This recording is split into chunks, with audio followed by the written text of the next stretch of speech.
From the Presidential Palace, Manila, Dateline Malacañang.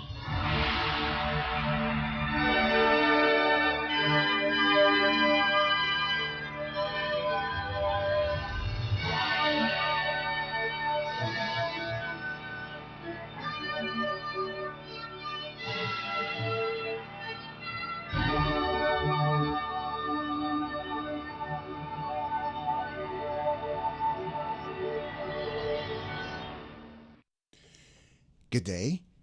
Radio Pilipinas World Service can also be heard on shortwave broadcast through the facilities of the United States Agency for Global Media, or Voice of America, on the following shortwave frequencies: 12.020 MHz, 15.640 MHz, and 17.665 MHz. I'm your host, Leo Magpayo, and this is Dateline Malacañang. The Bicameral Conference Committee tasked with reconciling differing House and Senate versions of House Bill or HB 4058 or the General Appropriations Bill or GAB formally concluded its work on Sunday afternoon with the signing of the committee report. The final enrolled measure allocates 6.7 trillion pesos for government operations in 2026. House Operations Committee Chair and Nueva Ecija Representative Micaela Swansing, who headed the House panel, said the signing marks the culmination of the Conference Committee deliberations and reflects the shared commitment of both houses to a responsive and accountable national budget. She was joined by Representatives Jose Alvarez, Javier Miguel Benitez, Albert Garcia, Marcelino Libanan, Jordan Jesus Remualdo, and Alan T. Senate Finance Committee Chair Sherwin Gatchalian highlighted the extensive scrutiny the budget underwent, noting that the reconciled documents spans roughly 4,300 pages and was reviewed 5 times. He added that the full document and its annexes will be uploaded to the transparency portals of both chambers once ratified, describing the 2026 budget as the most transparent in recent memory. Both the House of Representatives and the Senate are set to ratify the report in plenary on Monday afternoon, after which the measure will be transmitted to the President for approval. President Ferdinand R. Marcos Jr. is expected to sign the 2026 national budget in the first week of January. January 1 is a holiday, January 2 is a holiday. So wala naman significant government activity, no? So in other words, walang bagong i-construct o walang bagong magiging programa dahil holiday. So dahil madidelay siya ng 5 days, hindi ko nakikitang magiging significant impact sa ating ekonomiya dahil holiday naman yung 2 days. Pero confident naman kami na walang mabibito dito dahil very close yung aming coordination sa executive at very close yung coordination namin sa mga ehensya. Was Senate Finance Committee Chair Sherwin Gatchalian. Dateline Malacañang. Malacañang on Sunday stressed that cabinet officials are not exempt from anti-graft investigations if evidence links them to alleged budget irregularities, underscoring that accountability applies to all public officials regardless of rank.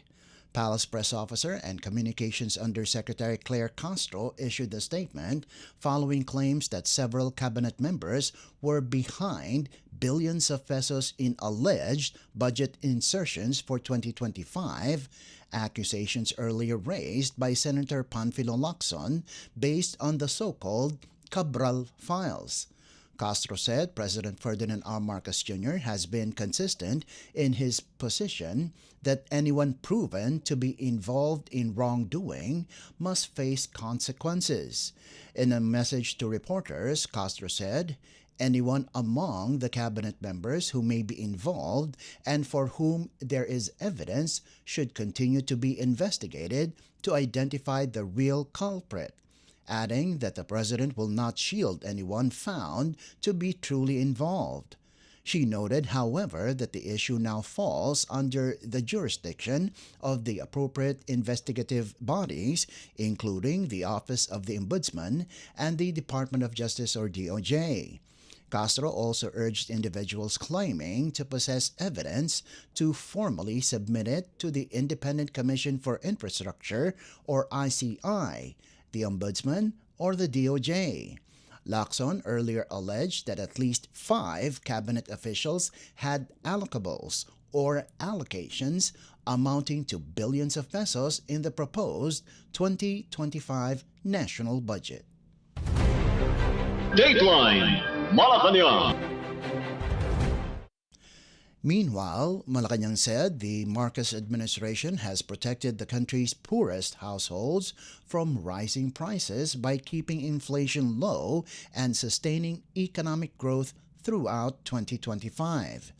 Inflation averaged 1.6% from January to November 2025, down from 3.4% in 2024 and continuing a steady decline from 5.8% in 2022 and 6% in 2023.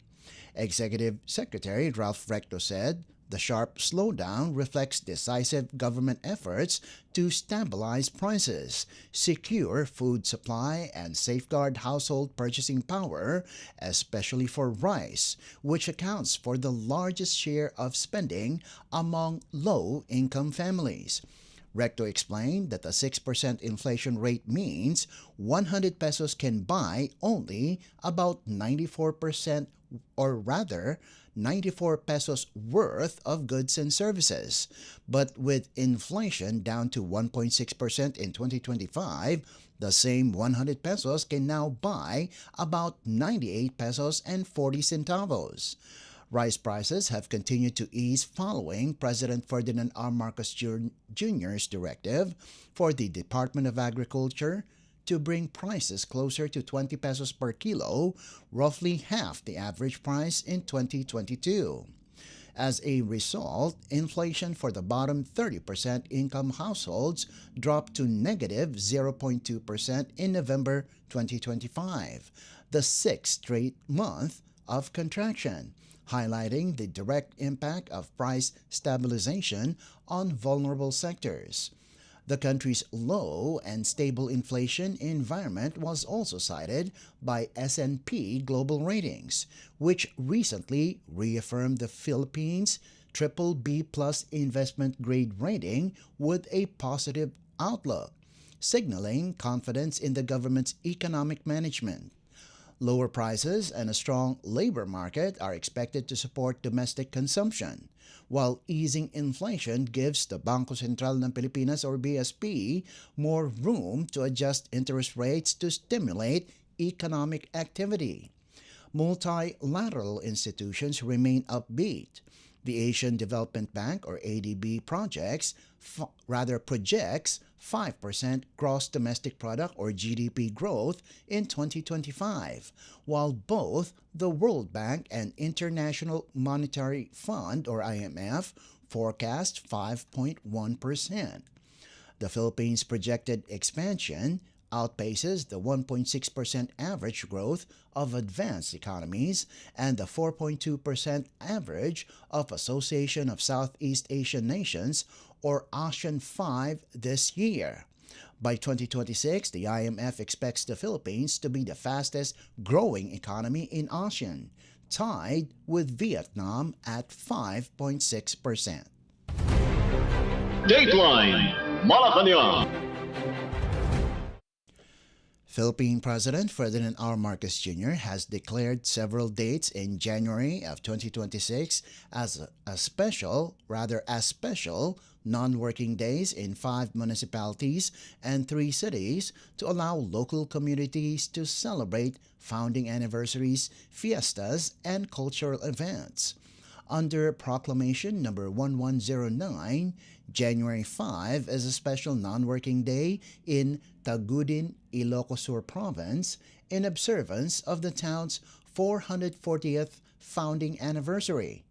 Proclamation 1110 designates January 6 as a special non-working day in Orquieta City, Misamis Occidental Province, marking its 56th charter anniversary and 96th year as provincial capital.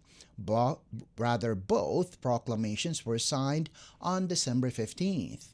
President Marcos also issued Proclamation number 1114, declaring January 5 a special non-working day in Bawang, La Union Province, likewise for its 440th founding anniversary.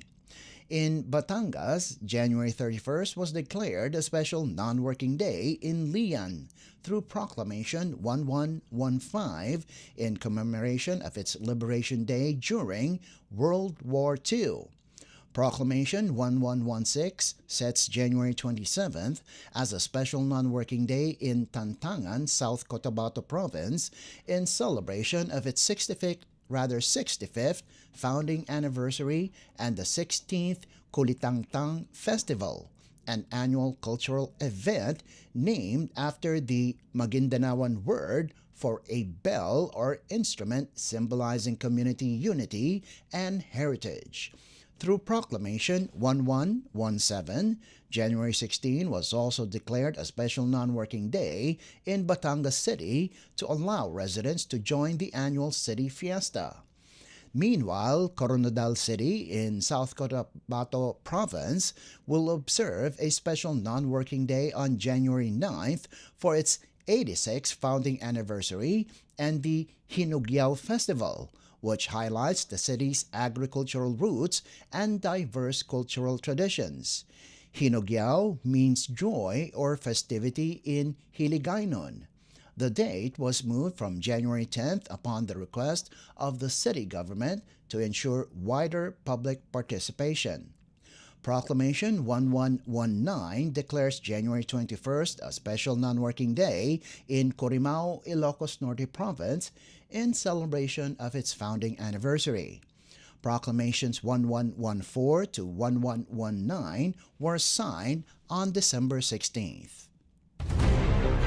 Dateline Malacañang. As 2025 comes to an end, Philippine President Ferdinand R. Marcos Jr. has placed flood control at the center of his administration's anti-corruption drive, underscoring the need for transparency, accountability, and strict oversight in public infrastructure spending. Throughout the year, the President made a series of unprecedented interventions, personally inspecting areas with substandard or missing flood control projects, monitoring ongoing investigations, and directing agencies to hold those involved in irregularities accountable. He emphasized that fiscal discipline and project integrity are as crucial as protecting communities from severe flooding. A major policy shift came with the suspension of new flood control allocations in the proposed 2026 national budget. President Marcos ordered the government to first exhaust the 350 billion pesos already available under the 2025 budget before approving any new appropriations. The move followed findings that many 2025 funded flood control projects remained unspent, delayed, or incomplete. President Marcos then ordered tighter oversight and redirected next year's planned flood control funds to priority sectors such as education, health, agriculture, housing, and social services, guided by a government-issued spending menu. President Marcos ordered all ongoing flood control projects to strictly comply with engineering and safety standards, directing contractors to correct defective work at their own expense. He also instructed the Department of Public Works and Highways, or DPWH, to conduct a full review of recent flood control projects and publish a list for public scrutiny following reports of substandard and alleged ghost projects. On August 11th, the chief executive revealed initial findings showing that 100 billion pesos, 20% of the 545.64 billion pesos spent on flood control since mid-2022 went to just 15 contractors, raising concerns about contract concentration and potential irregularities. To sustain the probe, President Marcos issued Executive Order or EO number 94 on September 11th, creating the Independent Commission for Infrastructure or ICI, tasked with investigating anomalies in flood control and other infrastructure projects and recommending legal action. As of November 2025, the ICI was reviewing 80 flood control projects linked to flagged contractors, working with law enforcement agencies to gather evidence. Government data show the scale of the program. About 5,700 flood management projects are ongoing, while nearly 9,856 have been completed since mid-2022. To strengthen public participation, the President launched the Sumbong sa Pangulo website on August 11th and expanded the DPWH Transparency Portal. Citizens were encouraged to report alleged anomalies, including ghost projects, substandard construction, and delays. To upgrade the upgraded DPWH portal now includes detailed information on project locations, budgets, contractors, implementation status, and timelines, allowing the public and watchdog groups to monitor spending. President Marcos Jr. said transparency and citizen involvement are essential to restoring trust, noting that public scrutiny helps ensure projects are built properly, completed on time, and paid for honestly. The intensified review in 2025 led to criminal cases and arrests, including that of contractor Cesara Rowena Sara Discaya. Cases were filed before the Sandigan Bayan and the Office of the Ombudsman against former lawmakers, DPWH officials, and private contractors for alleged violations such as graft, malversation, falsification of documents, and conduct prejudicial to the service. Arrest warrants were issued later in the year, resulting in arrests and voluntary surrenders. Malacañang said these developments show the probe has moved from administrative review to criminal accountability. Presidential Communications Office or PCO Acting Secretary Dave Gomez on December 27th said there will surely be more thrown behind bars in the new year. More cases are under evaluation, with additional complaints expected as investigations expand to hundreds of flood control projects nationwide. President Marcos repeatedly stressed the need for strong evidence in pursuing corruption cases, warning that weak charges could undermine the rule of law. He said the government's goal is justice, not publicity, and the protection of public funds. While pushing reforms, President Marcos maintained that essential flood control projects will continue, provided they meet strict standards and secure acceptance from local governments before completion. As the year closes, Malacañang reaffirmed that flood control will remain a priority in 2026, guided by integrity, fiscal prudence, and a commitment to public trust. Palace Press Officer Claire Castro on December 26 said, President Marcos Jr. is clear. Anyone responsible must be held accountable, whether they are relatives, friends, or allies. Dateline Malacañang. Philippine President Ferdinand R. Marcos Jr. in 2025 placed a strong emphasis on performance-based governance, ordering periodic performance reviews and structural adjustments across the cabinet and government agencies to improve service delivery and realign priorities. Midway through his 6-year term, the president underscored that results and accountability, not political considerations, would guide his decisions. He directed a comprehensive review of agency performance and initiated targeted leadership changes within the executive branch. The recalibration included the submission of courtesy resignations from cabinet secretaries and agency heads, the retention of key officials for continuity, and the reassignment or replacement of others to better address emerging governance challenges.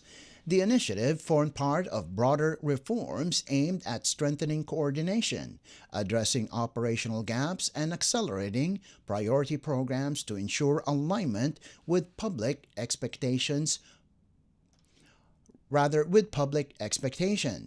Officials who demonstrated competence and effectiveness were retained, while others were reassigned or replaced to match shifting priorities. President Marcos reiterated that cabinet posts are not permanent and that regular performance reviews are essential to responsive governance. Palace Press Officer Claire Castro earlier noted that officials serve at the president's pleasure and must consistently prove their capability. One of the most significant changes was the appointment of former Finance Secretary Ralph Recto as Executive Secretary, replacing Lucas Bersamin, who stepped down in November out of delicadeza after being linked to the flood control controversy. Recto's appointment to the post, often described as the Little President, signaled President Marcos's confidence in his ability to coordinate interagency policies and advance the administration's governance agenda. These leadership adjustments reflected President Marcos's intent to reinforce accountability at the highest levels while keeping critical reforms on track. The chief executive emphasized that the reshuffle was not a one-off event but part of an ongoing evaluation process. President Marcos's performance-driven approach aims to translate government programs into tangible improvements for Filipinos, signaling a results-oriented leadership style while maintaining continuity in key policy areas. On December 10th, Castro said no further reorganization was planned, noting that President Marcos remained satisfied with the performance of his cabinet. As the administration moves into 2026, President Marcos's focus on performance-based governance has emerged as a defining feature of his midterm leadership, setting the stage for sustained reforms, closer monitoring of government performance, and heightened accountability in the years ahead. Dateline Malacañang. And finally, 9 overseas Filipino workers or OFWs who survived human trafficking in Myanmar returned safely to the Philippines on Sunday evening, arriving aboard a Thai Airways flight at Ninoy Aquino International Airport or NAIA Terminal 3 in Pasay City, just in time to welcome the new year with their families. The group was met by officials from the Department of Migrant Workers or DMW, led by Assistant Secretary Maria Regina Angela Galias, together with personnel from the Overseas Workers Welfare Administration or OWA and the NAIA Task Force Against Human Trafficking or NAIA TFAT. The agencies coordinated closely to ensure the survivors' smooth arrival, immediate assistance, and safe turnover to their families. Upon landing, the OFWs were provided with initial financial aid, transportation assistance, and psychosocial support. DMW and OWA social workers also conducted initial debriefings to assess their needs and ensure they receive appropriate care. The survivors are scheduled to report to the DMW in January next year for legal assistance, documentation support, and continued case management. This includes help in filing complaints against recruiters and syndicates, as well as access to reintegration programs designed to help them rebuild their lives. The repatriation is part of the government's intensified campaign against human trafficking, following directives from President Ferdinand R. Marcos Jr. to strengthen protection mechanisms for Filipino workers abroad and pursue traffickers with greater urgency. Officials said the successful rescue and return of the 9 OFWs highlight the government's firm commitment to safeguarding the rights and welfare of Filipino migrant workers, especially those victimized by illegal recruitment and trafficking schemes. The DMW reiterated that it continues to work with foreign governments, international partners, and law enforcement agencies to locate, assist, and bring home more Filipinos trapped in trafficking hubs across the region. Dateline Malacañang. Before we conclude our program, Radyo Pilipinas World Service of the Presidential Broadcast Service can be heard over the following shortwave frequencies: 12.020 MHz, 15.640 MHz, and 17.665 MHz. Radyo Pilipinas World Service is also live on audio streaming. Just download Evox PBS Receiver on your Google Play Store or the App Store from your Apple phone. You can also visit our Facebook page and YouTube channel. Just type in and search for Radyo Pilipinas World Service. Kindly subscribe, like, and share our posts as well. And that concludes this edition of Dateline Malacañang. For Radyo Pilipinas World Service, this is Leo Magpayo. Good day and stay safe. From the Presidential Palace, Manila, Dateline Malacañang.